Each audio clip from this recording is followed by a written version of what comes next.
বেলাল হাবশী বলেন, নবীর মহব্বতে আমি যে জমিনে নবী নাই এই জমিনে আর থাকতে পারি না।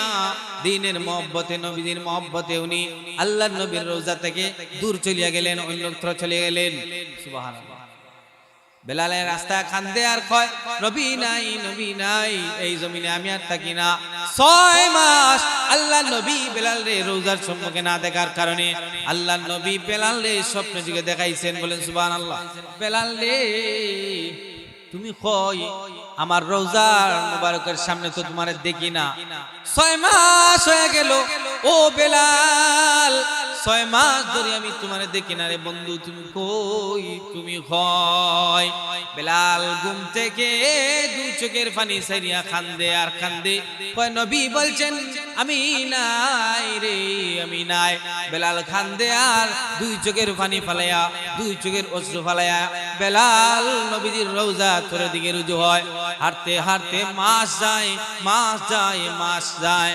বেলাল রাদিয়াল্লাহু তাআলা আনহু নবীজির রওজার সম্মুখে আইসা, আসসালাতু ওয়াসসালামু আলাইকা ইয়া রাসূলুল্লাহ, আসসালাতু ওয়াসসালামু আলাইকা ইয়া হাবিবাল্লাহ, আসসালাতু ওয়াসসালামু আলাইকা ইয়া রাহমাতাল লিল আলামিন। নবীজির স্বপ্নে দেখিয়া মহব্বতে সালাম জানাইয়া খান্দন শুরু করে দিয়েছে। সুবহানাল্লাহ। তামাম মদিনাবাসী একসঙ্গে জড়ো হয়ে আবাল বৃদ্ধ বনিতা দৌড়িয়া এসে কয়, বেলাল আইছে, মনে হয় মুহাম্মদ চলে আসবেন। সুবহানাল্লাহ। বেলাল রাদিয়াল্লাহু তাআলা আইছেন, মনে হয় নবী চলে আসবেন। বৃদ্ধ, যুবক, শিশু, আবাল বৃদ্ধ বনিতা সবাই জড়ো হইয়া বলতেছেন, হাসান হুসাইন রাদিয়াল্লাহু তাআলা আনহু আসছেন। আয়েশা বলতেছেন, বিলাল তুমি আযান দাও। সুবহানাল্লাহ।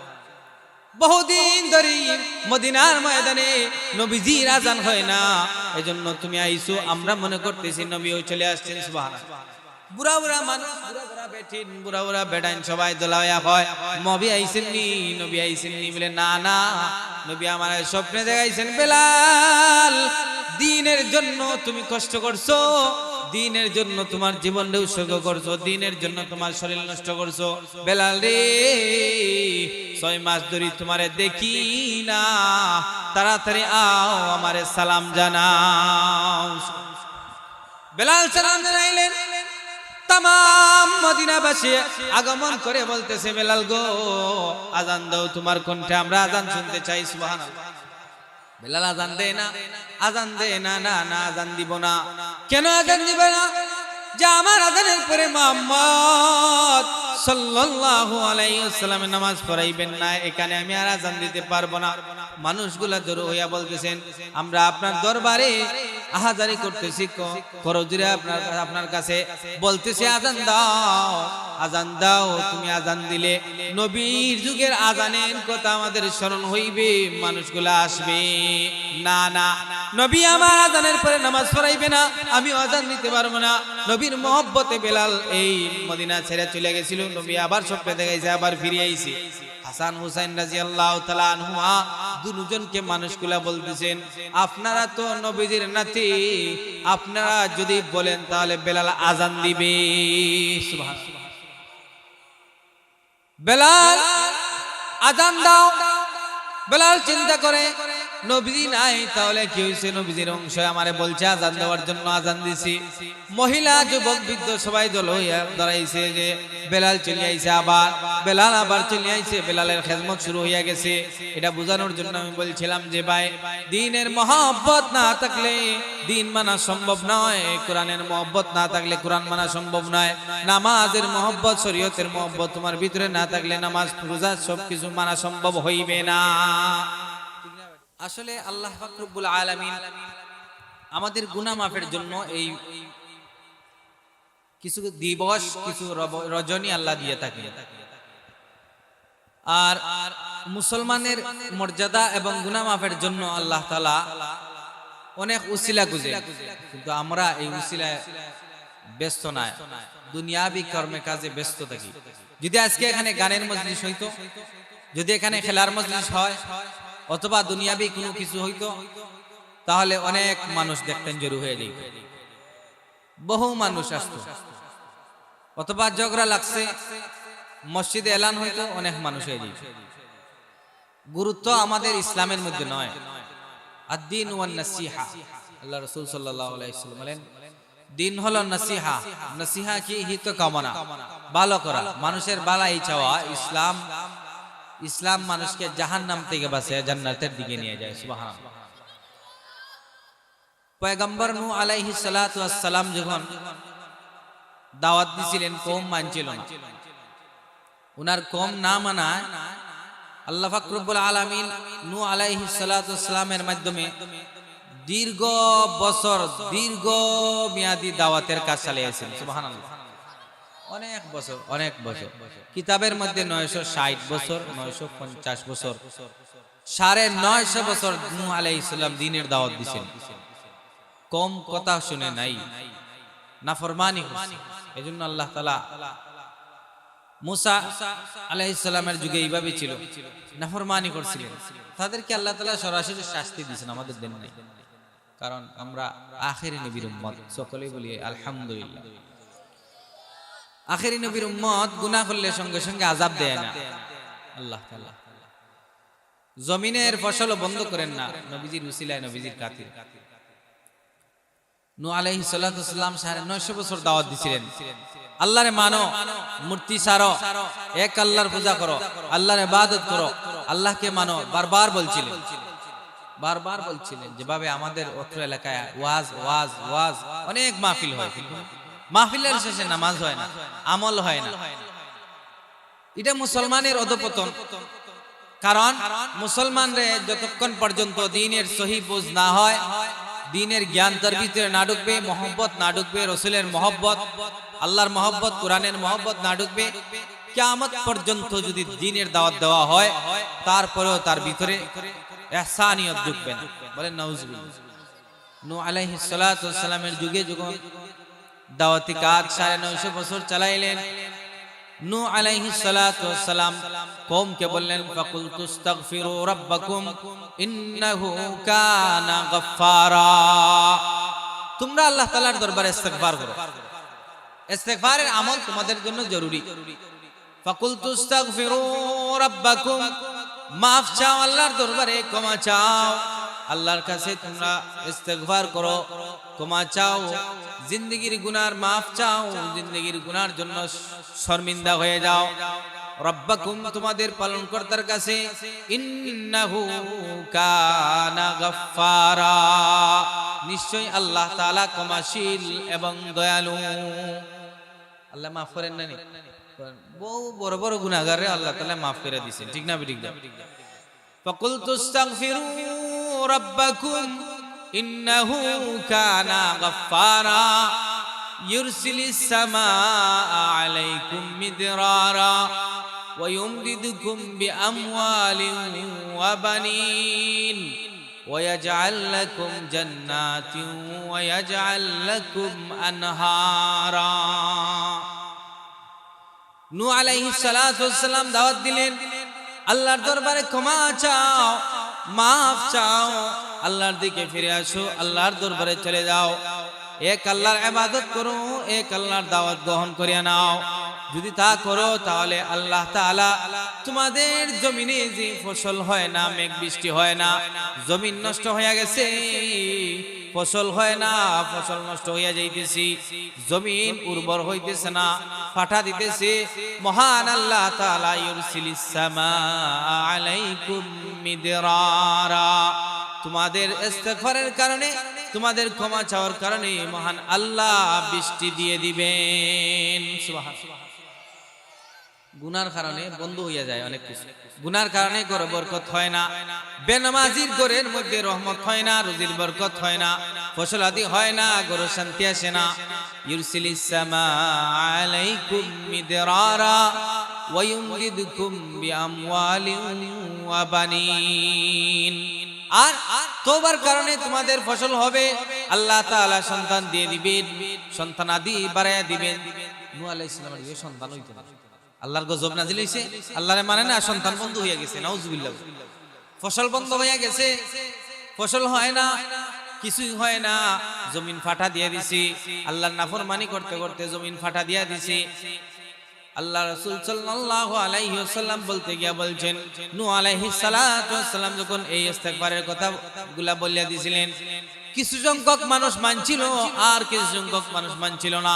নূহ আলাইহিস সালাম আল্লাহর পক্ষ থেকে তাদের জন্য গজব নিয়ে আসছিলেন। নাউজুবিল্লাহ।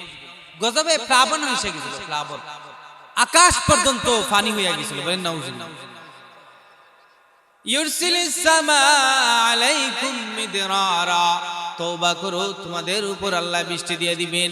ওয়ায়ুমদিদুকুম বিআমওয়ালিন ওয়া বানিন, তোমাদের সন্তান হয় না, সন্তান দিয়া দিবেন। মাল নাই, লোকসান আল্লাহ খাটাইয়া তোমাদের মাল আর সন্তান সন্ততি ফসলাদি দিয়া মালামাল করবেন। সুবহানাল্লাহ। ওয়ায়াজআল লাকুম জান্নাতিন ওয়ায়াজআল লাকুম আনহারা, তোমাদের জান্নাত দিয়ে দিবেন, তোমাদেরকে জান্নাতের বাগান দিবেন, তোমাদের জান্নাতে মহান আল্লাহ দয়া করে তোমাদের জন্য নহর প্রবাহিত করবেন। সুবহানাল্লাহ। তাহলে নহর দিয়া দিবেন, তোমাদেরকে জান্নাতে পৌঁছে দিবেন। কথা মানছেন?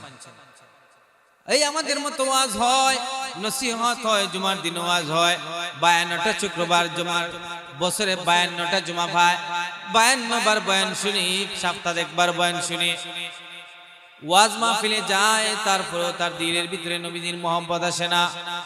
এ কারণে মহান আল্লাহ রাসূল সাল্লাল্লাহু আলাইহি ওয়াসাল্লাম বলেন, যদি আমার মহব্বত না থাকে আর আমার সাহাবায়ে কেরামের মহব্বত তোমাদের দিলের ভিতরে না থাকে, সাহাবায়ে কেরামের মাপকাঠি না বানাও, তাহলে জীবনে কোনোদিন তোমরা এই আল্লাহর মাটির মধ্যে জান্নাত এবং ফসলাদি আর দুনিয়ার শান্তি আশা করা সম্ভব নয়।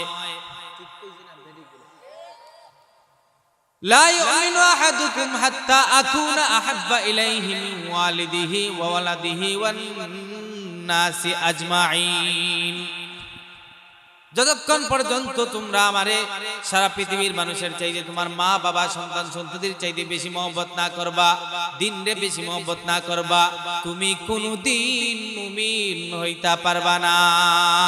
তাহলে আমরা মুমিনই নাই, ঠিক না? নবীর মহব্বত মুমিন, কোরআনের মহব্বত মুমিন, রসুলের শরীয়তের মহব্বত হলো মুমিন, রসুলের সুন্নাহর মহব্বত হলো মুমিন। আল্লাহর নবী সাল্লাল্লাহু আলাইহি ওয়াসাল্লাম নূহ আলাইহিস সালাতু ওয়াসসালামের ঘটনা নবীকে আল্লাহ জানিয়ে দিয়ে বুঝাইছেন, নবী গো, তোমার উম্মতকে জানিয়ে দাও, যারা আর কিয়ামত পর্যন্ত আমার নাফরমানি করবে, বনি ইসরাইলের মতো আমি তাদেরকে দুনিয়াত না ধরলেও ফসলাদিন এই সেই বরকত থেকে আমি তাদেরকে বঞ্চিত করিয়া রাখবো। নাউজুবিল্লাহ।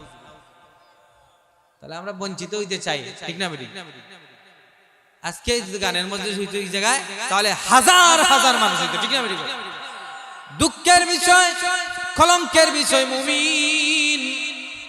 আরে দুনিয়ার মুমিন মুসলমান, তোমাদের দিলের ভিতরে এতটুকু বিষয় নাই যে ওয়াজ মাহফিলে বসলে গুনাহ মাফ হয়, ওয়াজের মাহফিলে গেলে আল্লাহ তওবা কবুল করে নেয়। এই মাজলিসে বসলে যেই উলামায়ে কেরাম হোক না কেন, তার চেহারার দিকে তাকিয়ে যদি আমি বয়ান শুনি, মহান আল্লাহ আমার জীবনের সগীরা গুনাহগুলা আল্লাহ মিনিটে মিনিটে, সেকেন্ডে সেকেন্ডে মাফ করে দেয়। সুবহানাল্লাহ। দিলে এইটা নাই, বাজারে গিয়ে দেখেন প্রচুর মানুষ ওয়াজ তো করবে না, মহব্বত জরুর। হাবশি বিলাল, নাই বাড়ি নাই ঘর, খালো রাতির মতো খালো হাবশি বিলাল। বিলাল রাদিয়াল্লাহু তাআলা আনহুর ভিতরে ঈমান আছে, ঈমানের মহব্বত আছে, নবী আছে, নবীর মহব্বত আছে। এজন্য বিলাল ও নবীর মহব্বত করে, এজন্য আল্লাহ বিলালকে মহব্বত করেন। সুবহানাল্লাহ। যদি তুমি আল্লাহর হও, যদি তুমি রাসূলের হও, তাহলে তামাম পৃথিবী লেজ গুটাইয়া তোমার সঙ্গে আসবে।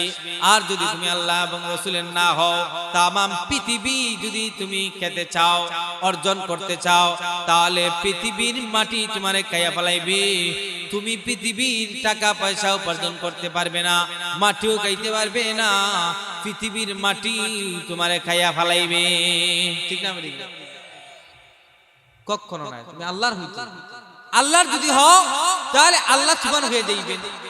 আর যদি তুমি আল্লাহ এবং রাসূলের না হও, তাহলে মহান আল্লাহর এই দুনিয়ায় তোমার কোনো ফায়দা হইবে না, আখিরাতেও কোনো ফায়দা হইবে না, ঠিক না? ঠিক না?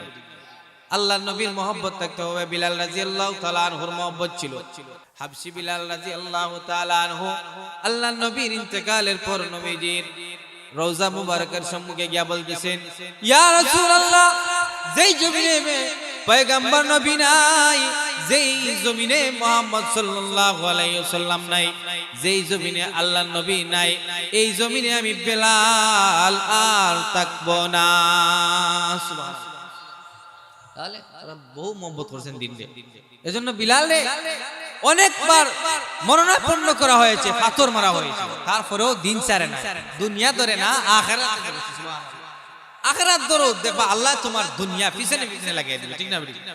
মুফাসসিরিনে কেরাম উদাহরণ দিতে গিয়ে বলেন, পৃথিবীর মানুষেরা রে, তুমি যদি আল্লাহ নবীর পিছনে করো, আল্লাহ নবীর সুন্নতের দিকে রুজু হয়ে যাও, তুমি যদি মহান আল্লাহ তাআলার কোরআনের দিকে রুজু হয়ে যাও, নবীর শরীয়ত মানো, মহান আল্লাহ তোমাকে এমন ভাবে তোমার পিছনে দুনিয়া লাগায় দিবে, দেখবেন কুকুরের লেজ কোনোদিন সোজা হয় না।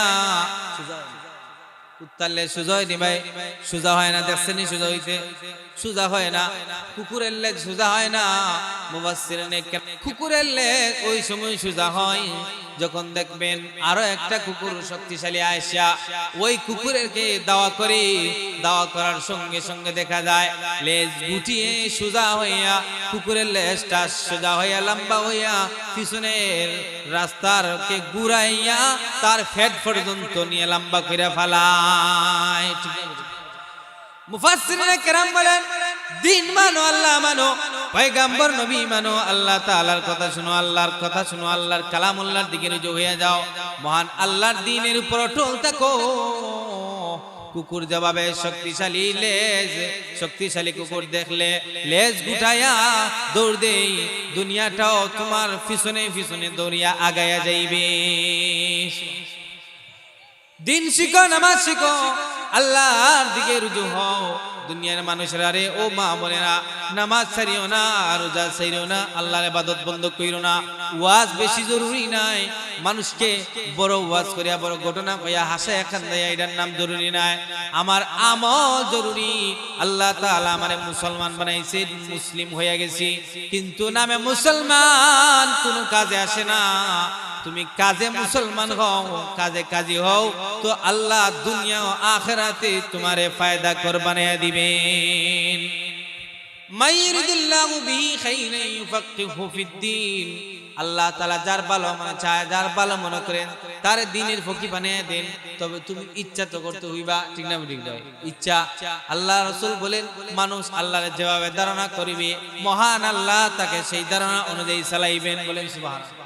তুমি যদি মনে করো আল্লাহ তাআলা তোমার রহমত বরকত করবেন, আল্লাহ তাআলার দিকে রুজু হয়ে থাকলে আল্লাহ তোমার এইভাবে রাখবে, এইভাবেই তোমাকে খাওয়াইয়া ফেলাইবে, আল্লাহ তোমার এইভাবে ধন সম্পদের মালিক বানাইবে।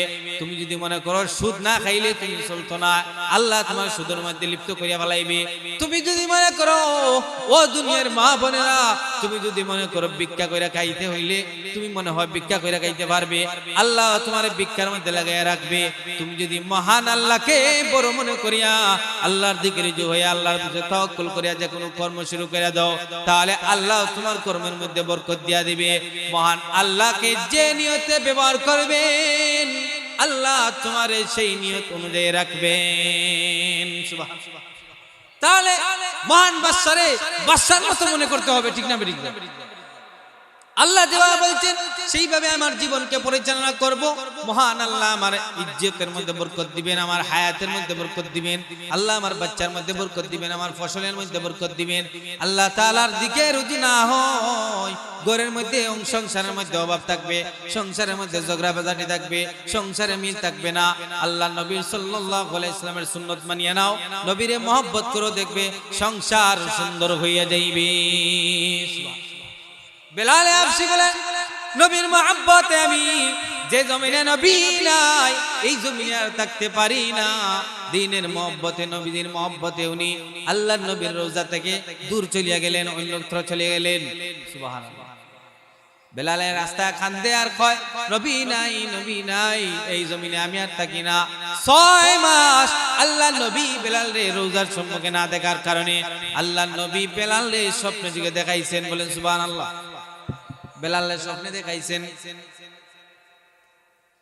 কি স্বপ্নে দেখাইছেন? বেলাল রে তুমি কই আমার রোজার মুবারকের সামনে তো তোমার দেখি না, 6 মাস হয়ে গেল ও বেলাল, 6 মাস ধরে আমি তোমারে দেখি না রে বন্ধু, তুমি কই, তুমি কই? বেলাল ঘুম থেকে 2 চোখের পানি ছাইরিয়া কান্দে আর কান্দে, কয় নবী বলছেন আমি নাই রে, আমি নাই। বেলাল কান্দে আর 2 চোখের পানি ফালাইয়া, 2 চোখের অশ্রু ফালাইয়া বেলাল নবীজির রওজা তোর দিকে রুজু হয়। হাঁটতে হাঁটতে মাস যায়, মাস যায়, মাস যায়। বেলাল রাদিয়াল্লাহু তাআলা আনহু নবীজির রওজার সম্মুখে আইসা আসসালাতু ওয়াসসালামু আলাইকা ইয়া রাসূলুল্লাহ, আসসালাতু ওয়াসসালামু আলাইকা ইয়া হাবিবাল্লাহ, আসসালাতু ওয়াসসালামু আলাইকা ইয়া রাহমাতাল লিল আলামিন। নবীজির স্বপ্নে দেখিয়া মহব্বতে সালাম জানাইয়া কান্দন শুরু করে দিয়েছে। সুবহানাল্লাহ। তামাম মদিনাবাসী একসঙ্গে জড়ো হয়ে আবাল বৃদ্ধ বনিতা দৌড়িয়া এসে কয় বেলাল আইছে, মনে হয় মুহাম্মদ চলে আসবেন। সুবহানাল্লাহ। বেলাল রাদিয়াল্লাহু তাআলা আইছেন, মনে হয় নবী চলে আসবেন। বৃদ্ধ, যুবক, শিশু, আবাল বৃদ্ধা বনিতা সবাই জড়ো হইয়া বলতেছেন হাসান হুসাইন রাদিয়াল্লাহু তাআলা আনহু আসছেন। আয়েশা বলতেছেন বিলাল তুমি আযান দাও। সুবহানাল্লাহ। বহুদিন ধরে মদিনার ময়দানে নবীজির আযান হয় না, এজন্য তুমি আইছো, আমরা মনে করতেছি নবীও চলে আসছেন। সুবহানাল্লাহ। বুড়া বুড়া মানুষ, বুড়া বুড়া বেঠিন, বুড়া বুড়া বেডাইন সবাই দোলাইয়া হয় নবী আইছেন নি, নবী আইছেন নি? বলে না না, নবী আমার স্বপ্নে দেখাইছেন বেলাল দ্বীনের জন্য তুমি কষ্ট করছো, দ্বীনের জন্য তোমার জীবনটা উৎসর্গ করছো, দ্বীনের জন্য তোমার শরীর নষ্ট করছো। বেলাল রে 6 মাস ধরে তোমারে দেখি না, তাড়াতাড়ি আও আমারে সালাম জানাও। বেলাল সালাম জানাইলেন। তামাম মদিনাবাসী আগমন করে বলতেছে বেলাল গো আযান দাও, তোমার কণ্ঠে আমরা আযান শুনতে চাই। সুবহানাল্লাহ। বেলাল আযান দেয় না, আযান দেয় না, না না আযান দিব না। কেন আযান দিবে না? যে আমার আযানের পরে মুহাম্মদ সাল্লাল্লাহু আলাইহি ওয়াসাল্লামের নামাজ পড়াইবেন না, এখানে আমি আর আযান দিতে পারবো না। মানুষগুলা জড়ো হইয়া বলতেছেন আমরা আপনার দরবারে আহাজারি করতেছি, করজুরে আপনার কাছে বলতেছি আযান দাও, আযান দাও। তুমি আযান দিলে নবীর যুগের আযানের কথা আমাদের স্মরণ হইবে, মানুষগুলা আসবে। না না, নবী আমার আযানের পরে নামাজ পড়াইবে না, আমি আযান দিতে পারবো না। নবীর মহব্বতে বেলাল এই মদিনা ছেড়ে চলে গেছিল। নবী আবার স্বপ্নে দেখাইছে, আবার ফিরে আইছে। হাসান হুসাইন রাদিয়াল্লাহু তাআলা আনহুমা দুজনকে মানুষগুলা বলতেছেন আপনারা তো নবীজির নাতি, আপনারা যদি বলেন তাহলে বেলাল আযান দিবে। সুবহানাল্লাহ। বেলাল আযান দাও। বেলাল চিন্তা করে নবী নাই, তাহলে কি হয়েছে? নবীজির অংশ আমারে বলছে আযান দেওয়ার জন্য আযান দিছি। মহিলা, যুবক, বৃদ্ধ সবাই দল হইয়া দাঁড়াইছে যে বেলাল চলে আইছে। আবার বেলাল আবার চলে আইছে, বেলালের খেদমত শুরু হইয়া গেছে। এটা বোঝানোর জন্য আমি বলছিলাম যে ভাই দ্বীনের মহব্বত না থাকলে দ্বীন মানা সম্ভব নয়, কোরআনের মহব্বত না থাকলে কোরআন মানা সম্ভব নয়, নামাজের মহব্বত, শরীয়তের মহব্বত তোমার ভিতরে না থাকলে নামাজ, রোজা সবকিছু মানা সম্ভব হইবে না। ঠিক না ভাই? তোমার ভিতরে আমার ভিতরে মহব্বত আছে, দুনিয়া মহব্বত আছে, টাকার মহব্বত আছে, পয়সার জন্য আমি এটার দিকে রুজু হয়ে যায়। নগদে বিশ্বাসী আছি, নগদে আমরা রুজু হয়ে যাই। কিন্তু আখিরাত হলো চিরস্থায়ী, এটা বাকি, এটা আমরা জানি না, এটার পিছনে আমরা মেহনত করি না। তোরে দুনিয়া রে ভাই, এই দুনিয়া চিরস্থায়ী নয়, আখিরাত ক্ষণস্থায়ী। এই আখিরাতে আমরা যদি মেহনত না করি দুনিয়া থেকে, তাহলে আখিরাতে চিরস্থায়ী জিন্দেগি আমাদের বরবাদ হয়ে যাইবে। চিরস্থায়ী জিন্দেগি বরবাদ না হওয়ার জন্য আল্লাহ তাআলা নবী পয়গম্বর প্রেরণ কইরা বুঝাইছেন 5 ওয়াক্ত নামাজ পড়ো। সুবহানাল্লাহ। রমজান মাস আইলে রোজা রাখো, যাকাত ফরজ হইলে যাকাত দাও, হজ ফরজ হইলে হজ করো। মহিলা তোমার উপরে পর্দা ফরজ হইছে, পর্দা করো। ঠিক না? তোমার উপর আল্লাহ তাআলা যাকাত সদকা ফিতরা ফরজ করছেন, ওয়াজিব করছেন, দাও। গরিবের হক দাও, বন্ধু বান্ধবের হক দিয়া দাও। শরীয়তে পরিষ্কার, সুরের হাত কাটা যাইবে, সুরের হাত কেটে ফেলাও, ঠিক না ঠিক না? কতলের বদলা কতল করো, মাফ করে দিলে আল্লাহ মাফ করে দিবেন। এটা শরীয়ত পরিপূর্ণভাবে মানিয়ে নাও, দেখবেন এই জমিনে শান্তি আর শান্তি হইয়া যাইবে। তাহলে জমিনে শান্তি চাইনি আমরা, এখানে ওয়াজ মাহফিল মানুষগুলো, ঠিক না? প্রচুর মানুষ, মাশাআল্লাহ, অনেক মানুষ হইছে। আপনারা যারা বাইরে আছেন চলে আসেন, ঠিক না ঠিক না? লা ইলাহা ইল্লাল্লাহ, ও লা ইলাহা ইল্লাল্লাহ, লা ইলাহা, লা ইলাহা ইল্লাল্লাহ, লা ইলাহা। ইয়া আইয়ুহাল্লাযীনা আমানুত্তাকুল্লাহা ওয়া কুনু মা'আস সাদিকিন। আল্লাহ তাআলা বলতেছেন তোমরা আমারে ভয় করো, তোমরা আমাকে ভয় করো। আল্লাহ তাআলার ভয় ঢুকো, ঠিক না?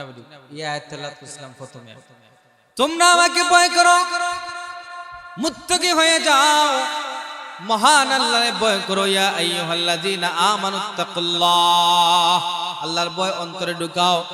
যদি আল্লাহর ভয় থাকে তাহলে দ্বীনের ভয় থাকবে। যদি আল্লাহ চুরি করার যাও তাহলে বলবে আল্লাহ দেখতেছে, যদি গোপনে কিছু করার যাও তাহলে আল্লাহ দেখতেছে, ঠিক না ঠিক ভাই?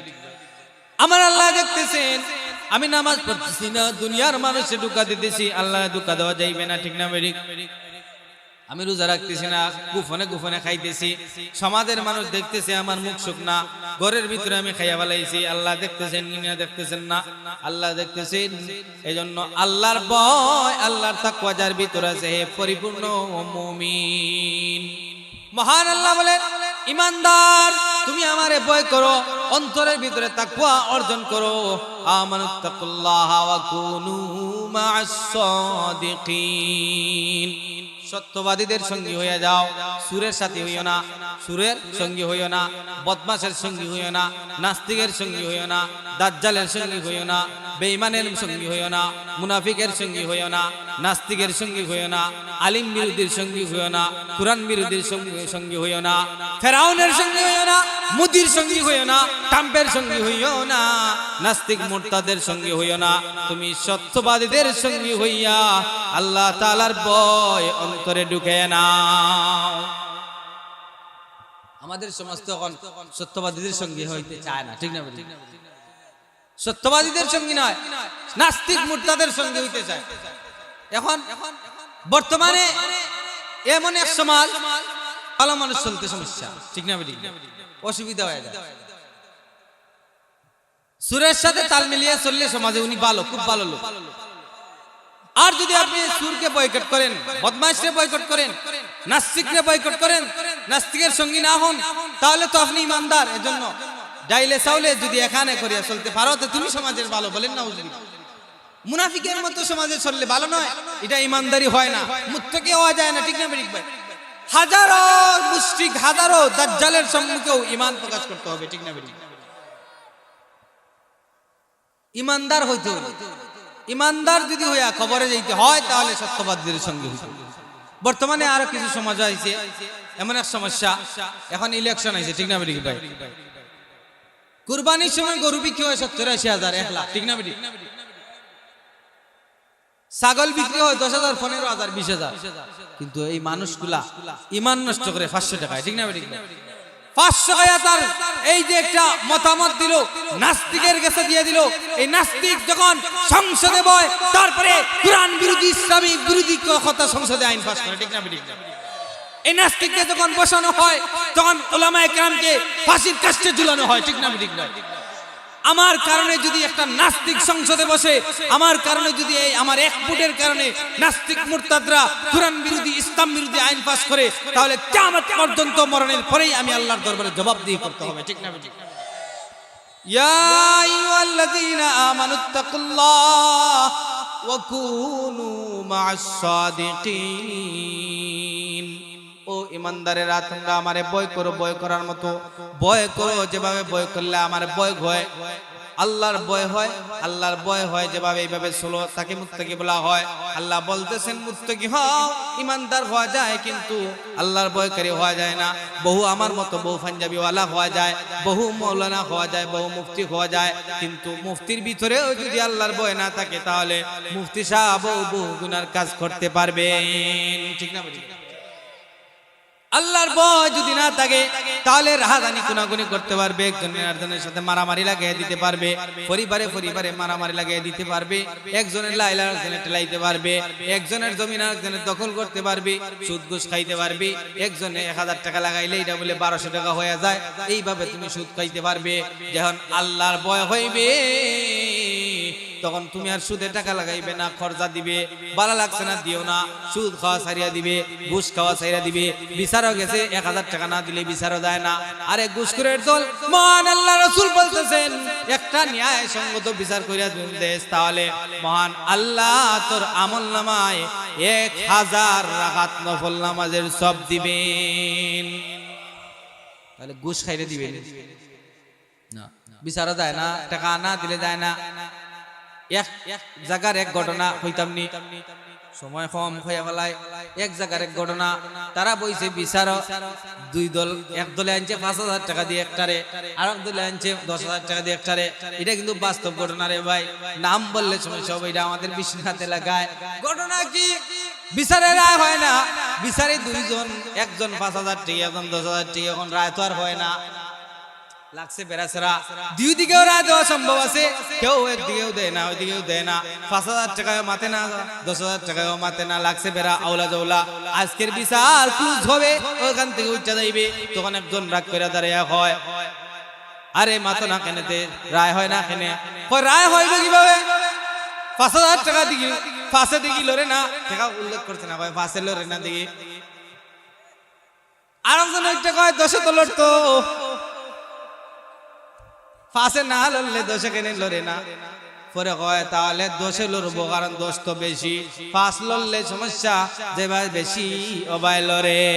নাউজুবিল্লাহ।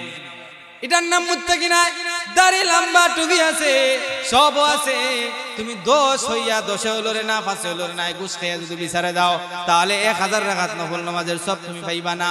আল্লাহর দরবারে গুনার গুনাহ থাকবে, সমাধান দিতে গিয়া যদি তুমি 1000 খাই নিলা তাহলে মুত্তাকি কিভাবে হইলা, ঠিক না? বুঝি আরো আছে কিছু ভাই ভাই ঝগড়া লাগাই রাখে, দুইজনে যদি ফিতনা লাগাই রাখা যায় তাহলে আমি ফায়দা পাইমু। নাউজুবিল্লাহ বলেন। দুইজনে ফিতনা লাগাই রাখলে, গুতাগুতি লাগাই রাখলে মাঝখানে ফায়দা লুটে, ঠিক না? মেরে এই ফায়দা লুটরা তুইও মুত্তাকি না, তুইও মুত্তাকি নাই। ওইদিকেও মুখ দে, ওইদিকেও মুখ দে, হালালেও মুখ দে, হারামেও মুখ দে। এটা কাজ হলো দেখার, ঠিক না? বুঝলি এটা কোনটার কাজ? দেখার কাজ। দেখায় হালাল হারাম বুঝেনি, গাইয়া হালাল হারাম বুঝেনি, গরুই হালাল হারাম বুঝেনি, গুড়ায় হালাল হারাম বুঝেনি, পশুই হালাল হারাম বুঝেনি, চতুষ্পদ জন্তু হালাল হারাম বুঝে না। আল্লাহ তাদেরকে শরীয়তের বিধানও দেন না, এজন্য আল্লাহ তাআলা মুমিন মুসলমানদের শরীয়ত দিয়েছেন, মুমিন তুমি এটা মুখ দিবা না, ওইটা মুখ দিবা না, যেটা হালাল, যেটা আল্লাহর ফরজগারি হয়, যেটা আল্লাহ মানা হয়, যেটা আল্লাহর হয়ে যায় সেটা মানো, ঠিক না? দেখবেন গরু নিজের জমিনও বুঝে না, পরের জমিনও বুঝে না, নিজের দানও বুঝে না, মালিকের দানও বুঝে না, পরের দানও বুঝে না, তার জন্য এটা হালাল, যেটা খাও অসুবিধা নাই, ঠিক না? এটা মনে করে আবার হুজুরে ওয়াজ করছেন, তাহলে আর বেটার জমিনে যদি আপনার গরু ছাইরা দেন তাহলে তো হইতো না। তুমি যদি ইচ্ছা কি ভাবে ছাইরা দাও তাহলে হারাম কাজ করলা, ঠিক না? গরু যদি ইচ্ছা খায়, উভয় জনে জানে না, তাহলে তোমার জন্য এটা হালাল হইবে, সমস্যা নাই।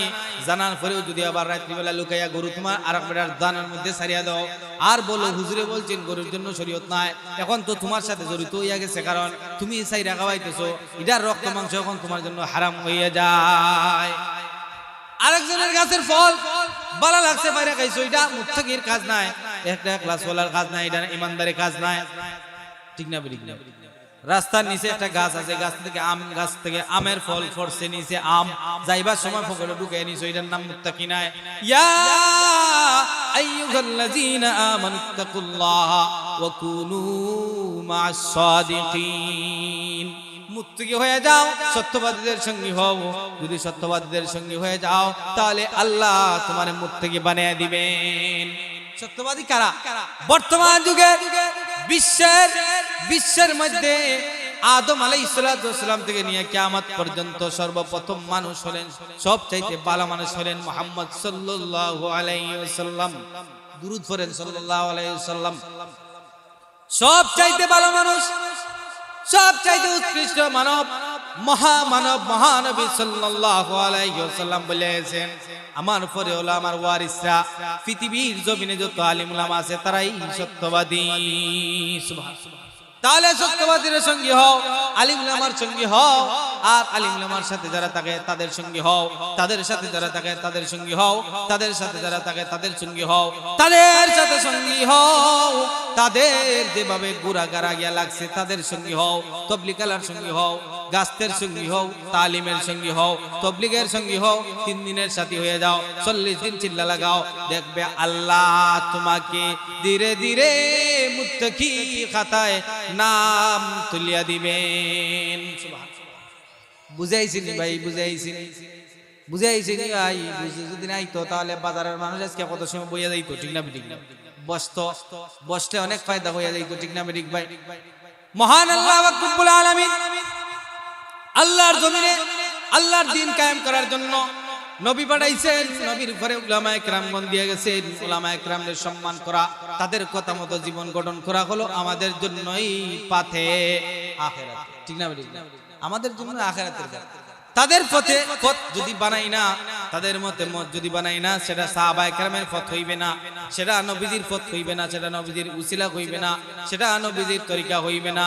যদি আমি সেই মতে না চলি, আমার মন গড়া জিন্দেগি চালাই, খেল তামাশায় আমার জীবন গঠন করে ফেলাই, আমি নামাজ আযান দিছে নামাজে যাই না, আল্লাহ তাআলা ডাক দিবেন যা, আল্লাহর ডাকে সাড়া দেই না, নবীর বিরুদ্ধে নাস্তিকরা মিছিল করছে, আমি তাদের বিপক্ষে গিয়া দাঁড়াই না, মহান আল্লাহর দুনিয়া তুমি ঈমানদারের খাতায় নাম লেখাইতে পারবে না, ঠিক না ঠিক না? তাহলে ঈমানদারের খাতায় নাম লেখাইতে হবে। ঈমানদার কারে কয়? ঈমান তো আমাদের মুখে মুখে কয়, নামাজ না পড়লে ঈমান ঠিক আছে হুজুর, নামাজ না পড়লে কি আমি তো পরিপূর্ণ পাক্কা ঈমানদার বলেন নাউজুবিল্লাহ। পাক্কা ঈমানদার, নামাজ না পড়লে আমার ঈমান ঠিক আছে। ঈমান ঠিক রাখার লাগে তো নামাজ আছে, ঠিক না? ঈমান রে বানাইবার জন্য তো নামাজ, ঈমান ঠিক রাখার লাগে তো নামাজ। নবীজি যখন দুনিয়া থেকে উঠে যাইতেন, দুনিয়া যাওয়ার আগে বলছেন সালাত সালাত সালাত সালাত সালাত, আকিমিস সালাত আকিমিস সালাত। কুরআন মাজিদে 82 বার নামাজ কায়েম করার কথা আল্লাহ তাআলা বলছেন। যদি নামাজ কায়েম করো তাহলে বাকি সব আমল তোমার সহজ হয়ে যাইবে। ইন্নাস সালাতা তানহা আনিল ফাহশাই ওয়াল মুনকার ওয়ালা যিকরুল্লাহি আকবার। নামাজের সমস্ত মন্দ কাজ থেকে বাঁচায়। কিভাবে? ওযু করছো, পবিত্র হইছো, এখন পবিত্র ভাবে থাকবা, নামাজ পড়বা, নামাজের পরে তুমি চেষ্টা করবা তুমি পবিত্র অবস্থায় থাকার জন্য। তখন ভাত খাতে যাওয়ার জন্য তোমার ইচ্ছা হইবে না। নামাজি মানুষ ভাত খাতে যায় না, নামাজি মানুষ চেষ্টা করে ভালো কাজ করতে, বেনামাজি চিরসরে চেষ্টা করে নাপাকি কাজে থাকতে। বেনামাজি এবং নাপাকির সঙ্গে ফেরেশতা থাকে না, নাউজুবিল্লাহ। ফেরেশতাদের সাহায্য হয় না, আল্লাহ তাআলার রহমত তাদের কাছে আসে না, বলেন নাউজুবিল্লাহ। বেনামাজিরে কুকুরেও বাধা পায় না। কুকুরে কয় আল্লাহ বনে বনে ঘুরি, বেনামাজির সম্মুখে যেন না পড়ি, বলেন নাউজুবিল্লাহ। ফিফিরায় বলে আল্লাহ মানুষের পায়ের নিচে মাটিতে ঘোরাঘুরি করি, ওগো আল্লাহ বেনামাজির ফারার নিচে ফালাই আমারে মারিও না। চন্দ্র বলে ওগো আল্লাহ আকাশ থেকে আমি মানুষকে পথ দেখাই। সূর্য বলে গো আল্লাহ মানুষকে আমি দিনের বেলা আলো দেই, বেনামাজি যাতে আমার কাছ থেকে কোনো উপকার না পায়, বলেন নাউজুবিল্লাহ। বেনামাজির জন্য সবাই বদদুয়া করে, বেইলিম বেআমলের জন্য সমুদ্রের মাছ পর্যন্ত বদদুয়া দেয়। আর ইলিমওয়ালা, ইলিম শিখনেওয়ালা, আমল করনেওয়ালার সাথে আল্লাহর নবী বলেন সমুদ্রের মাছ থেকে নিয়ে গর্তের পিপিলিকা পর্যন্ত দোয়া করতে থাকে। তাহলে ঈমান বানাইতে হবে আগে নামাজ, কলিমার পরেও নামাজ, ঠিক না ভাই? কালিমার পরেও নামাজ, আখিরাত বিশ্বাস করি আমরা, ঠিক না ভাই? কেউ গো আখিরাতে মরার পরে আর কি আছে কিছুই নাই, বিচার আচার নাই, বলেন নাউজুবিল্লাহ। মুমিন হওয়া হইতে হইলে ওইগুলা বিশ্বাস করতে হবে। মুমিন হইতে হইলে মরার পরে আখিরাত আছে, কবর জগৎ আছে, হাসর আছে, ফুলসিরাত আছে, এগুলা বিশ্বাস করতে হবে। মহান আল্লাহ আমাদেরকে পাঠাইছেন, আবার আল্লাহ নিয়ে যাইবেন, কবে নিয়ে যাইবেন কোনো ঠিকানা নাই, ঠিক না ঠিক ভাই? কোন দিন না আল্লাহ ডাক দিয়া দিবেন, কুল্লু নাফসিন যায়িকাতুল মাউত, সবাই মরতে হবে, পানিকুল সব মরতে হবে, একটা পিপিলিকাকে আল্লাহ পৃথিবীতে রাখবেন না। সুবহানাল্লাহ। আল্লাহ যেদিন তোমারে ডাক দিবেন কোন মানুষ তোমারে বাঁচাইতে পারবে না। আল্লাহ আজরাইল যখন আসবে তোমারে কেউ বাঁচাইতে পারবে না। পয়গম্বরগণও দুনিয়াতে আল্লাহ রাখেন নাই, অনেক পয়গম্বরগণের হায়াত আল্লাহ আজরাইলের মাধ্যমে নিয়ে গেছেন, ঠিক না? এক ব্যক্তি একটা ঘটনা বুঝাইতে গিয়ে আমি আয়াতের প্রেক্ষাপটে এটা ঘটনা জানছি। বহু যুগে আগের একটা ঘটনা হলো, এক মহিলা তার বাচ্চা প্রসব হইবে। আসলে ঘটনা না হলে মানুষের অনেক সময় বুঝায় না, খালি আয়াতের তর্জমা তাফসীর করলে মানুষের বুঝে হুজুরে কিছু দিয়ে হই না, কিছু হওয়া লাগে। ঘটনাগুলা হয়ে সময় নষ্ট করা ঠিক না। মহিলার বাচ্চা প্রসব দিবে, তার একটা গোলাম আছে, গোলামকে বলছে আগুন নিয়ে আসে রে বাবা, যাও। আগুন নিয়ে আসার জন্য গোলাম গেছে। যাওয়ার পরে আসলে আপনারা ধ্যান দিয়ে শুনবেন, ঘটনা প্রসিদ্ধ একটা ঘটনা, ধ্যান দ্বারা শুনলে এটা আমলের দিকে যাইবে। মহিলা বলছে বাদান রে আগুন আনো। আগুন আনার জন্য বাইরে গেছে।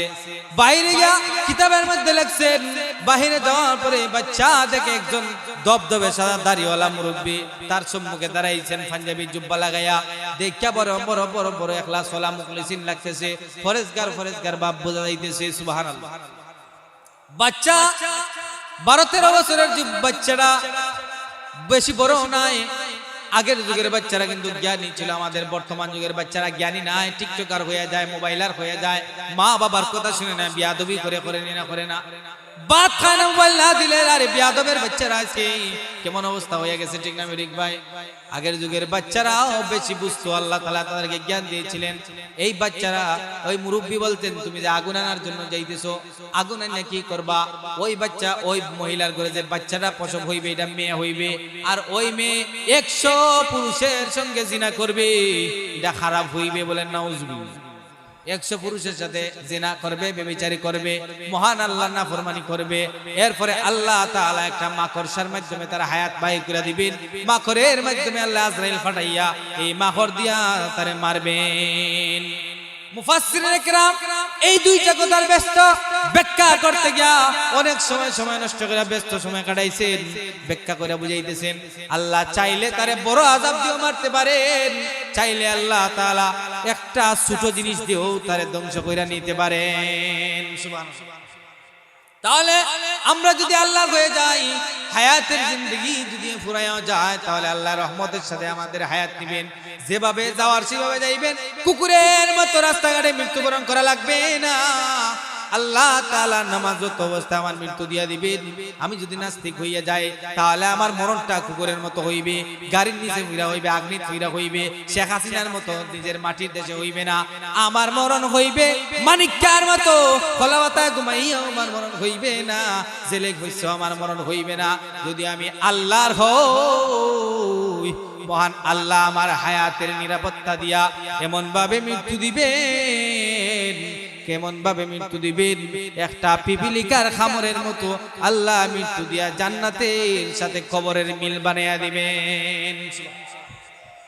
এই মহিলা যখন আগুন আনার জন্য পাঠাইলো, মহিলাটা আগুন আনতো দূরের কথা, বাচ্চারা যখন তার কথা শুনছে, বুড়ো বৃদ্ধ বাবার কথা শুনছে যে দেখতে কোন ফরেজগার লাগে, তুমি অবশ্যই সত্য কথা বলবেন। এই কথা স্মরণ করিয়া আগুন না আইনা ছেলেটা ভিতরে প্রবেশ করছে। ভিতরে প্রবেশ করিয়া আগেকার মানুষের শরীরে খঞ্জর থাকতো, খবরের মধ্যে চাকু লাগাই থাকতো, কারণ বিভিন্ন শত্রু বিভিন্ন মোকাবেলা করতে হয়। এজন্য সঙ্গে সঙ্গে চাকুটা বাইর করিয়া, ছুরিটা বাইর করিয়া এই মেয়ে সন্তান প্রসব হয়েছে, এটার পেটের মধ্যে গা মারিয়া ধরছে। বলেন নাউজুবিল্লাহ। ফেডের মধ্যে গা মানে ধরার কারণটা হলো এটারে মারিয়া ফেলাইবো, কারণ এটা জিনা করবে, বেবিচারি করবে, 100 পুরুষের ইজ্জত নষ্ট করবে, এজন্য মারিয়া ফেলাইছে। এক গা দিয়া চাকুটা ছুরিটা বাইর করিয়া আবার ওখান থেকে ফালিয়া হঠাৎ করে বৃদ্ধ বাবারে গিয়া খুঁজতেছে। বাবা কই রে? উনি তো আর দেখি না। এখন আমি কি জবাব দিয়ে করবো? কি জবাব দিয়ে আমি বলবো যে আমি মারছি, সে 100 পুরুষের সাথে জিনা করবে, এজন্য আমি মারিয়া ফেলাইছি। এখন আমার কোনো প্রমাণ নাই, তাহলে দেশ ছাইরা ভাগতে হবে। সে এখান থেকে ভাগ্য ফলায়ন করিয়া অন্যত্র চলিয়া গেছে। অন্যত্র যাওয়ার পর অন্য জায়গায় বহুদিন চাকরি করছে। চাকরি করার পরে আল্লাহ তাআলা তারে অনেক টাকার মালিক বানাইছে। সে বিশাল ব্যবসার মালিক হইয়া গেছে, বড় বাণিজ্য করিয়া অনেক টাকা পয়সার মালিক হইছে, অনেক অট্টালিকার মালিক হইছে, অনেক বিল্ডিং এর মালিক হইয়া তার ব্যবসার মধ্যে হাজার হাজার জনগণের শেয়ার বানাইছে। সুবহানাল্লাহ। তওবা করতেছি, গো আল্লাহ, বড় গুনাহ করে আইছিলাম, আমার মালিকের একটা মেরে আমি গা মাইরাইছিলাম, গো আল্লাহ, এটা নিয়ে আমার মাফ হইবে। আল্লাহর দরবারে তওবা ইস্তেগফার করতেছে। আল্লাহ তাআলা তার তওবারে কবুল কইরা ফেলাইছেন। বাড়িতে চিঠি লিখছে, আব্বা, ওগো আব্বা, আম্মা গো, চিঠির মধ্যে লেখা দিছে আমার এখন বিবাহ করার দরকার, সম্পদ এগুলা খেয়ে দেখবে, আমার বাচ্চা কাচ্চার দরকার। চিঠির মধ্যে লেখা দিছে আমার জীবন সঙ্গিনী একজন লাগবে। জীবন সঙ্গিনীর জন্য মা বাবা মাতা পিতা তারা খুঁজতেছেন, জীবন সঙ্গী খুঁজতেছেন, জীবন সঙ্গী মিলাইতেছেন। এইভাবে তার সব ডিটেইলস দিয়ে মা বাবা বলতেছে আমার বাবা আর আমার ছেলের এমুক আছে তমুক আছে, আমার ছেলে আমানদার, আমার ছেলে ইখলাস ওয়ালা ইমানদার, আমার ছেলে অনেক টাকা পয়সা আছে কিন্তু তার বিবি নাই। আমরা একজন মহিলা বালা একজন মহিলা খুঁজতেছি। হঠাৎ করে একজন মহিলা পাওয়া গেছে, সুন্দরী সুশ্রী আল্লাহ একজন মহিলা। আল্লাহ তার জীবনের মধ্যে মিলিয়ে দিয়েছেন। ঘটনাক্রমে তাদের দুইজন একত্র হইয়া গেছেন। সে দেশে আইছে, বিবাহ হইয়া গেছে। সুবহানাল্লাহ। বিবাহ হইয়া গেছে। বিবাহ হওয়ার পর বাসর ঘরে যখন স্বামী স্ত্রী যাইবে, ফুল সজ্জার রাত্রিতে যখন স্বামী স্ত্রী একত্র হইছেন, এক জায়গায় বসছেন, হঠাৎ করে স্বামীর একটু চোখ তাকাইয়া দেখে মহিলা স্ত্রীর পেটের মধ্যে একটা খাটা দাগ। বলেন সুবহানাল্লাহ। খাটা দাগ। স্বামী সযত্নে আদরে বলতেছে, বিবি গো, তোমার পেটের মধ্যে আঘাতটা কিসের দাগ? বাইরে ছোটবেলা আমি যখন জন্ম নিয়েছিলাম, আমার মার ঘরে একটা গোলাম ছিল। সেই গোলাম আমার মা প্রসবের সময় বলছিলেন আগুন আনার জন্য। সে আগুন না আইনা আমারে হত্যা করে চলে যাইবার নিয়ত করছিল। আর ও যে আমারে গা মারছিল, আমারে করাঘাত করছিল, ছুরি দ্বারা আঘাত করে সে পালিয়ে গেছিল। আজ পর্যন্ত আমার মা তাকে খুঁজে পায় না। স্বামী বলছে, তাহলে আমার কাছ থেকে একটা কথা শুনো, বিবি গো, আল্লাহর একজন বান্দা বড় ইখলাস ওয়ালা আমার কাছে বড় মুখলিসিন লাগছিল ওই দিন। আর আমাকে বলছিল তুমি যখন জন্ম লাভ করবা তুমি 100 পুরুষের সাথে জিনা করবা, এজন্য আমি তোমারে, এই জন্য আমি হইলাম সেই গোলাম, পুরুষের সাথে জিনা করবা তুমি গুনার কারণে আল্লাহ ফসল। আমার কাছ থেকে আরেকটা কথা শুনো, স্বামী গো, ঠিক আছে আমি গুনাহ করছি, তওবা করছি আমি আল্লাহর দরবারে, আমাকে আল্লাহ মাফ করবেন না? ও মাফ করবেন। তওবার মতো যদি তওবা করো আল্লাহ তোমারে মাফ করে দিবেন, গুনাহ করলে আল্লাহ মাফ করে দিবেন। পয়গম্বর নূহ আলাইহিস সালাম এইভাবে ইস্তেগফার করার জন্য তার দরবারে এইভাবে বলছিলেন, ওয়াকুল তুস্তাগফিরু ফাকুল তুস্তাগফিরু রাব্বাকুম ইন্নাহু কানা গাফফারা। পয়গম্বর নূহ বলছিলেন, এ আমার গোত্র জাতি, তোমরা আল্লাহর দরবারে তওবা করো, আল্লাহ তোমাদের তওবা কবুল করবেন। সুবহানাল্লাহ। তাহলে তুমিও তওবা করো। মহান আল্লাহর নবী বলছেন তওবা করলে আল্লাহ গুনাহ মাফ করে দিবে। তবে আমি আর একটা কথা শুনছি, তোমার মৃত্যু হইবে একটা মাকড়সার মাধ্যমে। সুবহানাল্লাহ। ও স্বামী, তাহলে সেই মাকড়সা আবার কি? মাকড় তো এটা মানুষ মারতে পারে না, এটা কিভাবে মারবে রে স্বামী? আমার মাকড় থেকে বাঁচানোর জন্য গ্লাস দিয়ে ঘর বানিয়ে দাও, যাতে একটা পিপিলিকেও মশা ঢুকতে না পারে। সুবহানাল্লাহ। স্বামী তো স্বামী, অট্টালিকার মালিক, বিবির জন্য মহব্বত না থাকলে এটা আবার স্বামী হইতে পারেনি। ঠিক না ঠিক ভাই? বর্তমান যুগে বেটিরে মাথায় কুকুরের মতো। ঠিক না ঠিক ভাই? এই গরু দেখায় না দেখায় না, এটা মুত্তকির খাসলত নাই। আল্লাহর নবী পয়গম্বর সাল্লাল্লাহু আলাইহি ওয়াসাল্লাম নিজে নিজের বিবির সাথে রান্না বান্নার কাজে সাথ দিতেন। বলেন সুবহানাল্লাহ। বিবিদের কাজে সাথ দিতেন, ঘর মুছতেন। আল্লাহ নবী সাল্লাল্লাহু আলাইহি ওয়াসাল্লাম নিজের জুতা নিজে সেলাই করতেন, এটা নবীর সুন্নাত। এটা আমাদের করতে হবে। বিবিদেরকে এখন গরু বাছুরের লাহান মাথায় বলেন না, বাসা খারাপ বলতে পারি, হয়তো আপনারা বেজার হইতে পারে, ঠিক না? এই উই হেট হুই, এটা তো গরুরে মানছে কয়, ঠিক না ঠিক ভাই? মহিলাদেরকে ভালো ব্যবহার করো, মহিলারা স্বামীর সাথে ভালো ব্যবহার করো, আল্লাহর রহমত তোমার ঘরের মধ্যে নাজিল হইয়া যাইবে, তুমি মুত্তাকি হইয়া যাইবা। আল্লাহর নবী বলেন, স্বামী যদি বিবির দিকে নেক নজরে তাকায় আল্লাহ সব দান করে, স্বামীর দিকে যদি স্ত্রী যদি নেক নজরে তাকায় আল্লাহ তারে কবুল হজের সব দিয়ে দেন। আর স্বামী স্ত্রীর মিল, স্বামী স্ত্রীর মহব্বতের কারণে মান আল্লাহ তাআলা তাদের হায়াতের রিজিকে বরকত দিয়া দেন, সন্তানের মধ্যে বরকত দিয়া দেন, মুত্তাকি ফরেজগার বানিয়ে দেন। উভয় যখন মিল্লা নামাজ রোজা করবে, আল্লাহর ঘরের মধ্যে যখন রহমত নাজিল হইবে, তারা মুত্তাকি হয়ে যাইবে। মরণের সময় একজনে আরেকজনের খেদমত করবে। এখন দেখা যায় মহিলা স্বামী বৃদ্ধ হইয়া গেছে, মহিলা তার খান্দাত ঘুমায় না, বলেন নাউজুবিল্লাহ। বহু রেওয়ায়াত আছে ভাই, বহু দল আছে, এইভাবে দেখছি স্বামীর খান সেবা করে না। ও মহিলা, তুমি যদি স্বামীর সেবা না করো মুমিন হইতে পারবে না। স্বামীর বুদ্ধ লাগলে তুমি জান্নাতে যাইতে পারবে না। স্বামীর অনুমতি ছাড়া তুমি যদি ফাড়া দাও তাহলে তুমি জাহান্নামে হয়ে যাইবা, বলেন নাউজুবিল্লাহ। এখনকার যুগে মহিলারা বেশি বেশি নফল ইবাদত করে, নফল বুজুর্গি, নফল বন্দি করে, দেখা যায় তারা স্বামীর ইবাদত, স্বামীর কথা শুনে না, স্বামীর কথা শুনে না, স্বামীর ইতাআত করে না, স্বামীর যত্ন নেয় না, গোসল করেও দেয় না, স্বামীর পোশাক পরিয়ে দেয় না। এই কারণে স্বামীর দিল থেকে বদদুয়া আসে স্ত্রীর জন্য। এই বদদুয়াটা তোমার জন্য ক্যান্সারে রূপান্তরিত হইয়া যাইবে। নাউজুবিল্লাহ। মহিলার জন্য তো স্বামীর মায়া আছে। স্বামী বলছে, ও স্ত্রী, তুমি বলছো কাছের ঘর বানাইয়া দেওয়ার জন্য, 2 তালা 3 তালা করি আমি তোমারে কাছের ঘর বানাইয়া দিব মাকড়সা থেকে বাঁচানোর জন্য। সুবহানাল্লাহ। তার স্বামী তার জন্য কাছের ঘর বানাইয়া দিছে, সুন্দর ঘর বানাইছে, কাছের দরজাও বানাইয়া দিছে, কাছের সুন্দর সজ্জা করে দিছে যাতে এখানে থাকতে পারে তার স্ত্রী। হঠাৎ করে একদিন এইভাবে তারা রজনী কাটায়, দিন দিবস কাটায়, কাটানোর পরে হঠাৎ করে দেখা যায় মাকড়ের জাল বানছে ক্লাসের কোনার মধ্যে। মহিলারা বলতেছে, স্ত্রী গো, ওই দেখো মাকড়সা, এই ধরনের মাকড়সার মাধ্যমে তোমার মৃত্যু হইবে। আমি যে রেওয়ায়াত শুনছি এইভাবেই তোমার মৃত্যু হইবে। মহিলাটার আগে ক্ষুব্ধ হইয়া বলতেছে, এমন একটা পানি কি মানুষকে মারতে পারে, এমন একটা ছোট পানি কি মানুষকে মারতে পারে? কইলা জারু দিয়ে ওই মাকড়সারে মাটিতে ফেলাইছে, ফালেও ক্লান্ত হয় না, পাও দ্বারা ফিসা দিছে। হঠাৎ করে পাও দিয়ে ফিসতে ফিসতে পায়ের তলা দিয়ে একটা আল্লাহর পক্ষ থেকে এটা আজরাইলের মাধ্যমে এটা আঘাত পাইছে। এই আঘাতে চূর্ণ বিচূর্ণ হইয়া মহিলা কাতরাইতে কাতরাইতে মৃত্যুবরণ হইয়া গেছে। মৃত্যু যখন আসবে অল্পতেই তোমার মৃত্যু হয়ে যাইবে, তখন মন মুজে আমি কি নিয়ে যাইমু? মুত্তাকি না হইয়া যদি মারা যাই তাহলে আমি ধ্বংস হইয়া যাইমু, ঠিক না ঠিক ভাই? ইমানদার না হইয়া যদি আমি মারা যাই, নবীর তরিকা নবীর সুন্নাত ওয়ালা না হইয়া যদি আমি মারা যাই, তাহলে আমরা মরার সময় কবরের মধ্যে রাখি আসি বিসমিল্লাহি ওয়া আলা মিল্লাতি রাসূলিল্লাহ। সুবহানাল্লাহ। এটার অর্থ নবীজির মিল্লতে আমি রাখছি, ঠিক না ঠিক ভাই? নবীজির মিল্লত আমার ঘরে নাই, আমার তুতার মধ্যে দাঁড়িয়ে নাই, আমার তুতার মধ্যে নবীজির সুন্নত নাই, আমার মধ্যে ডিলাগুলুক নাই, আমার ঘরের মধ্যে ডিলাগুলুক নাই, আমার বাড়ি ঘরে পবিত্রতা নাই, আমার বউর মধ্যে নামাজ নাই, আমার বাচ্চা কাচ্চার মধ্যে দিনদারি নাই, নামাজ নাই, কুকুরের মতো চলাফেরা, আমার পুরুষের নাভি থেকে নিয়ে হাঁটুর নিচ পর্যন্ত ডাক্কা রাখা নাই, ল্যাম্পটা অবস্থায় চলাফেরা করে, ঘর বাড়ি কিছু ঠিক নাই, মুমিন নাম লেখাইছে মুমিনও নাই।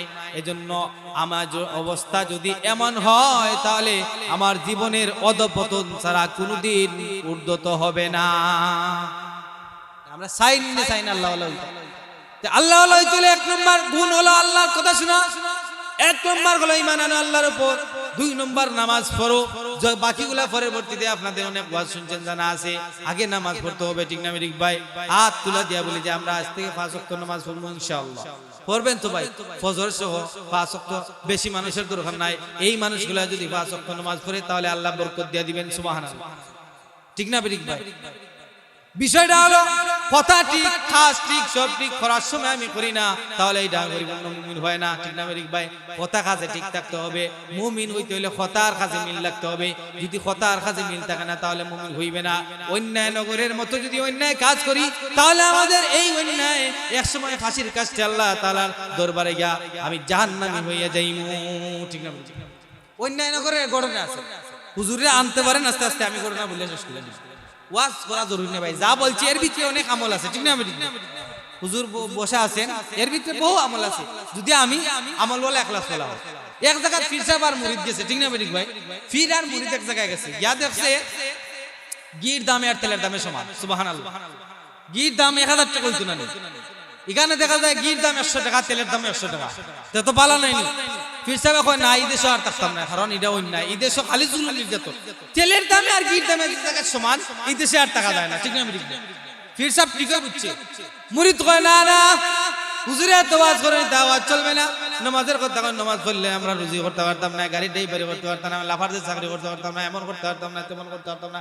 না না হুজুর, আপনার কথা মানা যাইতো না, আমরা খানি গিতা আপনি গরু নিয়ে দিবানি, ঠিক না বেঠিক?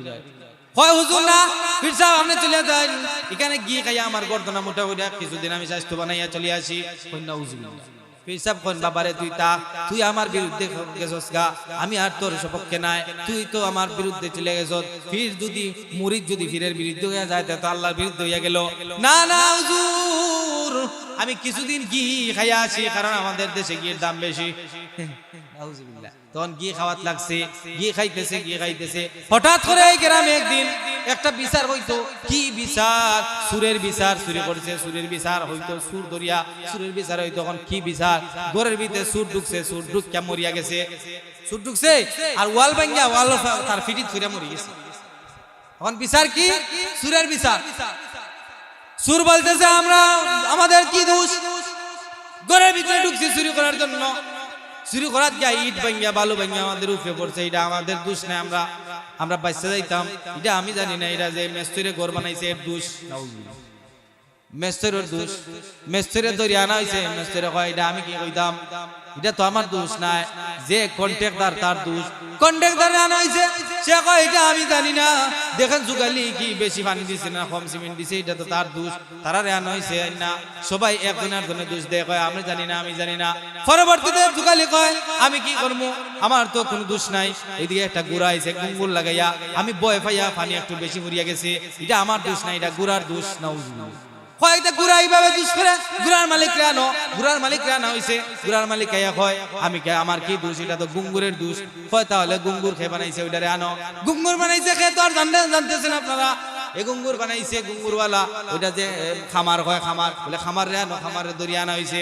খামার দরিয়া হওয়ার পরে খামারে বলা হয়েছে এটা তুই বাজনা একটু বেশি টেনে দিলে, এটা তো সচরাচর দেওয়া হয়, আমার কি দোষ, এটা বাজনা দিয়েছে, অসুবিধা কি না? বলে ওখানে অসুবিধা, বাজনা বেশি দেওয়ার কারণে সুর মরছে, এজন্য তোমার ফাঁসি। বলেন না এই দেশে অন্যায় কতটুকু বুঝছেন না আপনারা? কতটুকু না সুরের তার বিচার না হইয়া গুঙ্গুর লাগাইছে গো 10-12 জন পরে তার দোষই এখন তার ফাঁসি হইছে। বলেন না তার ফাঁসি হইতো, ফাঁসির গাছে তুলা হয়। এত খামার আগুনের কান্দার থাকতে থাকতে তার গলা ফুর হইয়া গেছে, এটা ফাঁসি হামায় আর বাড়ায়, এটা আর ফাঁসিত লাগে না। বাদশা আইন করছে যার গলা মোটা হোক তার এখানে ফাঁসি দাও, যার গলা মোটা তার ফাঁসি দাও। এখন কয়েকটা গোলাম উঠে মানুষ এই দেশে আসেনি, তুকাও ফাঁসি তো দিতে হইবে, দেওয়া লাগবে না ফাঁসি। অন্যায় করলো খেয়ে আর বিচার হইতো খার, আর বিচার হয় খার। কয় তাহলে তুকাই দিছি আমরা, তুকাই বা করছে হো ফির সাবর মুরিদ, ফির সাবর মুরিদের দরিয়া আনছে। আন্না কয় ঠিক আছে আমি এই দেশে থাকিয়া ঘি খাইয়া গলা মোটা করছি, ঠিক আছে, এর জন্য কিন্তু আমার ফাঁসি হইতো নি। আমার ফির সাহেব তো বলছিলেন এই দেশে অন্যায়ের অভাব, অন্যায় ছাড়া কোনো কামও নাই, তাহলে তো আসে বাস্তব ঘটনা আমি পাইলাম। তা আমার একটু সময় দাও, আমার ফির সাহেবরে নিয়ে আসি, আমার ফির সাহেবের সাথে আমার কথা আছে, আমার একটু সময় দিতে পারবানি? বলে পারবো, সময় দিতাম, সমস্যা নাই, যাও ফির সাহেবরে নিয়ে আসো।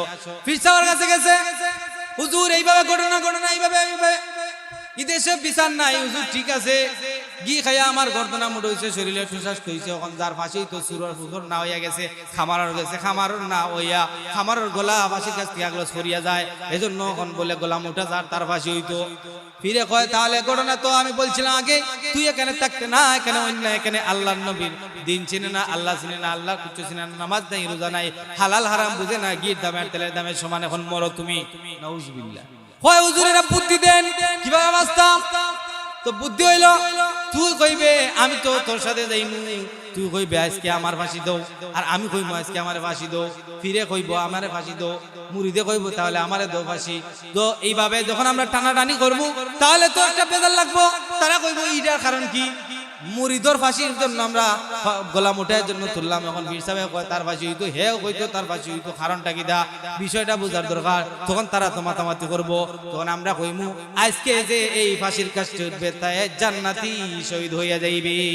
সুবহানাল্লাহ। তাহলে আসলে তো শহীদ আমি অন্যায় ভাবে যদি কারো মারা হয়, অন্যায় করা হয়, তাহলে তো শহীদ হয়ে যাব। তখন পীর সাহেব পরামর্শ দিয়েছেন কিভাবে গিয়া বলা হয়েছে। পীর সাহেব যখন মুরিদ গিয়া ফাঁসির কাজটি উঠে তো পীর দৌড় মারি গিয়া কয় আমারে ফাঁসি দে। যখন না না আমারে না হিজ্ঞে কয় আমারে দাও, কারণ কি বলে আজকে যার ফাঁসি হইবে জান্নাতি হয়ে যাইবে, আল্লাহর দরবারে সব গুনাহ মাফ হয়ে যাইবে। বাদশাহ কয় তাহলে তোমরা কেউ মরা লাগবে না, আমারে ঢুকায়া দাও ফাঁসি দিয়া, আমি নিজে মরিয়া যাই। ঠিক না? ওখান দেশের বাদশাহ কয় হে জান্নাতে যাইবে। বাংলাদেশের ভিতরে যদি ইসলাম কায়েম না হয় তাহলে শেখ হাসিনার মতো দেশ ত্যাগ করে পলায়ন করতে হবে, জালিমরা দেশ ত্যাগ করতে হবে। ঠিক না? ঠিক ভাই, আমাদের এই বাংলাদেশে আগামীর বাংলাদেশ, ইসলামের বাংলাদেশ, আগামীর বাংলাদেশ, মুসলমানের বাংলাদেশ। সংসদে কোরআন চলবে, ইসলাম চলবে, উলামায়ে কেরামের আইন চলবে। ঠিক না? ঠিক ভাই, কোন নাস্তিক মুরতাদের আইন চলবে না।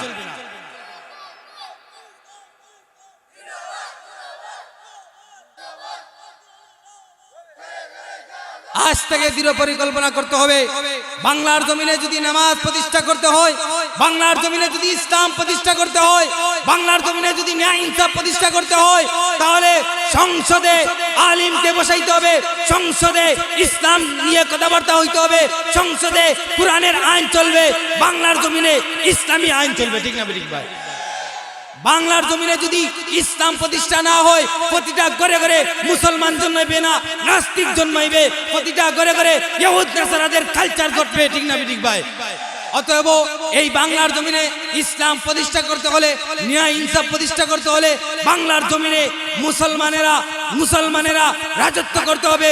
মুসলিম কান্ট্রি বাংলাদেশ, এই মুসলমানের দেশকে বাংলাদেশে আলিম উলামাকেই বসাইতে হবে। ঠিক না? ঠিক না?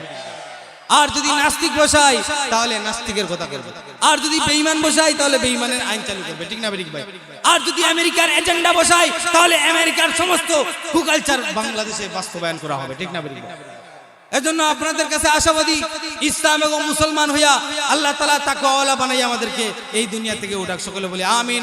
ওয়া আখির দাওয়ানা আনিল হামদুলিল্লাহি রাব্বিল আলামিন।